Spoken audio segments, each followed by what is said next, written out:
Welcome to the Bivlog. This is the game of Rook. To play the game of Rook, you're going to need one standard deck of 52 cards. If you have a Joker associated, that's great. You also need one Joker or Joker-like thing. Now, you also do not play with the 2s and the 3s of the game, so if you don't have a Joker, you can just kind of like play with this 2 of spades, whatever, as your trump, your Rook card, which is the Joker. But since we have a Joker, I'm going to play with the Joker. We're also going to play with the 4s, and the 4s are going to stand in for the 14s in this game, which will kind of help keep everything else on balance. It's going to be something a little of a mental switch to get through, because they're kind of in the 14 sector, but not below 5, and I'll show you that in a second. But they'll also be played with. So, like, in our little set of cards here, the 4 is kind of goofily up here above the king and below the ace as the 14. So it goes 5, 6, 7, 8, 9, 10, 11, 12, 13, 14. And goes there. That's where the 4s go. This is Rook is a game that is published with its own set of cards that go up to 14. So we have to kind of rearrange it a little bit to play with a normal deck of cards. This is a trump trick-based game, which means if you have not played a trump or trick-based game before, I highly suggest you watch the foundational videos linked in the description entitled How to Play a Trick-Based Game and then How to Play a Trump Trick-Based Game. Those two videos are foundational how to play this, and this video builds on top of those. So I'm not going to explain those systems again. Watch those videos and then come back here if you do not know how to play a trick-based game. If this is your first trump trick-based game, I highly suggest against it. I would go for something else like spades. Anyway, here's how this game is going to work. You're going to deal out 10 cards to each player. In this game, we're going to play 4 players, and Rook has traditionally played with 4 players. I'm the dealer. I'll go out 10 cards to each player. There's going to be 5 cards left over. And I'm going to also deal them in the middle of my deal, which is nice because it makes the kitty not poison, which means you put all the cards at once, which is not a great thing to do just for card etiquette. Okay, we'll sort out these cards. We'll see how good these hands are. All right. And there's the Rook. So, of course, for all trick-based games, do not show your cards, but for demonstration purposes, we are going to show these. The player to the left of the dealer, which is this one over here, will start the bid. This game is split into 3 phases. Bidding, announcing trump and the partner, and then gameplay. That's the 3 stages of the game. So this first stage is bidding. In the bidding phase, the first player will start and they'll announce a number between 0 and 180, based on how many points they think they're going to take across the game. Points are associated with certain cards, and I'll show you what those cards are in just a minute. Whatever cards you take and the tricks that you have are points that are awarded to you. Let's say this bid player, he's got junk, so he's going to say 60 points. You can bid any number between 0 and 180. It has to be a multiple of 5, and if you don't like it, you can just pass. The next player has to bid either equal to, bid higher, excuse me, than the player to the right of them, or pass. This player probably can. He's got junk. He's going to pass. Once you pass, you cannot re-enter the bid. This player over here, junk, so he's going to bid 80 points. This player over here, well, all these hands are trash. Shucks. Man. 100 points, I guess. 100 points goes back to him. Pass. Pass. These hands are trash. Alright, so this guy took the bid at 100 points, which means he has to make 100 points across the whole game. Now let's show you what's points in this game. Okay? Let's go back to our little analysis here. Woo! Of all the different cards. There's also one extra card, which is the Joker. Can't forget the Joker. Okay. The Joker is the highest, and it's worth 20 points. Aces are right below it, worth 15 points. Then the 4s are worth 10. Skip, skip, skip. 10s are worth 10 points. Easy to remember. Skip, skip, skip, skip. 5 are worth 5. Okay? So 5s are worth 5 points. 10s are worth 10. 14s are worth 10 points. Aces are worth 15. The Joker is worth 20. Add those up across all 4 suits, and you get 180 points. Okay. Now let's go back to the game.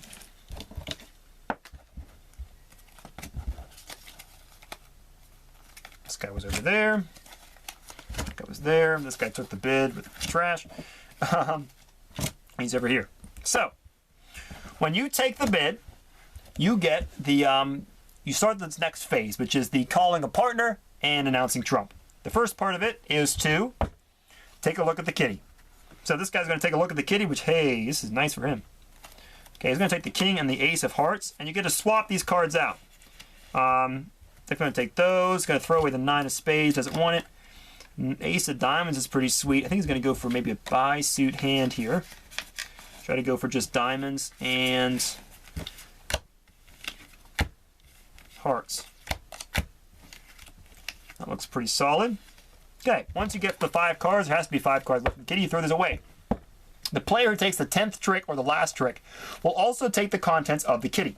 So if you put some points in here, which in this case there's 15 points in the kitty, you'd also take the 15 points associated with those. Put those off to the side. The player who takes the bid also will lead the first trick. But before you lead the first trick, you got to do 2 things. First, you'll announce a partner. You can do this in 2 ways. One, you can either choose a specific person. So in this case, I could say, hey, Mary Sue, you want to be my partner? And she can say yes or no. If she says yes, then you're a partner. If she says no, then you have to revert to the second way to choose a partner, which is to call a specific card. So you might look at your hand and say, I don't have the Joker. That's going to be 20 points I'm going to miss no matter what. So I'm going to call the Joker as my partner. So I'm going to call the Rook as the partner, the Joker as the partner. Okay. Simple enough.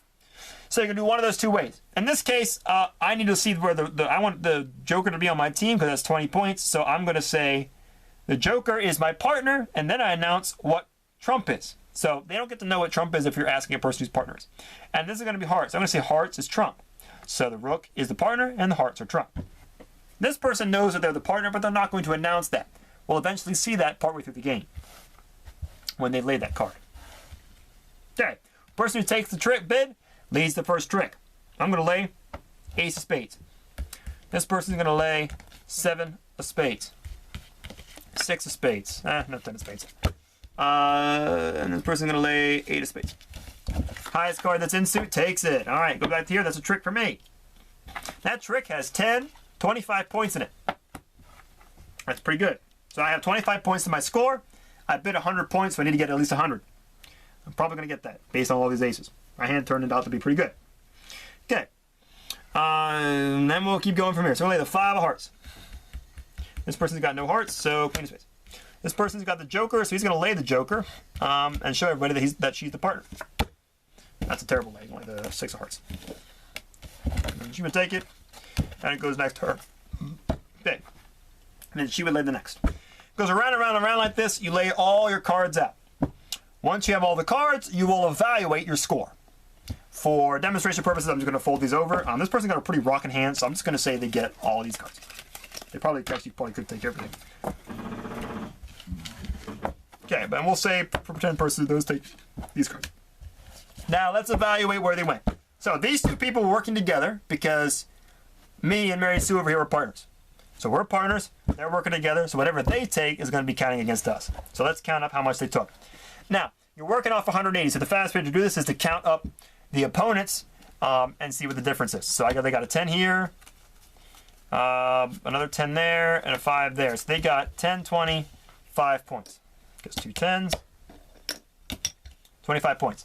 180 minus 25 is 55 points, okay? Which is bigger than 180, or 100 that I bid. So I bid 100 and got 155, which means I would write 155 on my score. And Mary Sue over here would also write 155 on my score. So 155, 155.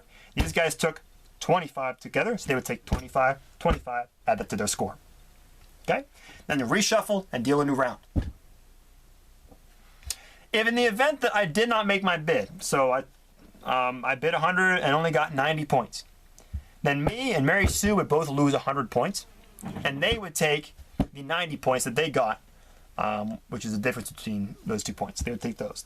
That's how it would work. But we would lose our bid if we did not make it. We have to get at least our bid. So we had to get at least 100 points or more in order to consider we make our bid. That's pretty much the basics of how to play Rook. The game is to 500 points. Once one player reaches 500 or more, it's the player who has the highest points right now. If there's a tie, you keep playing until there's only one person who has the highest points above 500.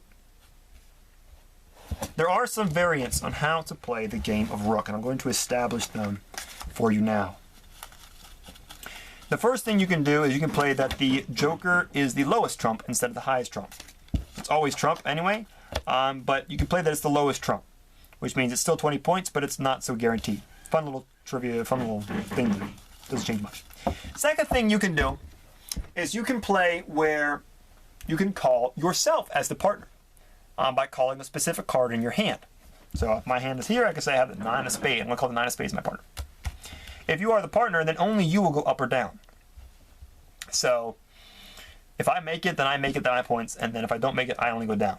But everybody else will then be working on a team of 3 against me. So it's much harder to do, but it can be a very fun, riveting experience. Another variant you could play is that if your bid would take you above 500 points. So in this case, let's say I had 450 points on my score sheet, and I bid 100 points. That 100 points would be above the 500 points needed to win, which means in that case, I would have to call myself. I would have to go over the 500 points by myself. Or I could do it the slow way where I'm just kind of taking things without making a bid. Those are kind of some of the variants that you can play with Rook. That is pretty much it for Rook. Good luck.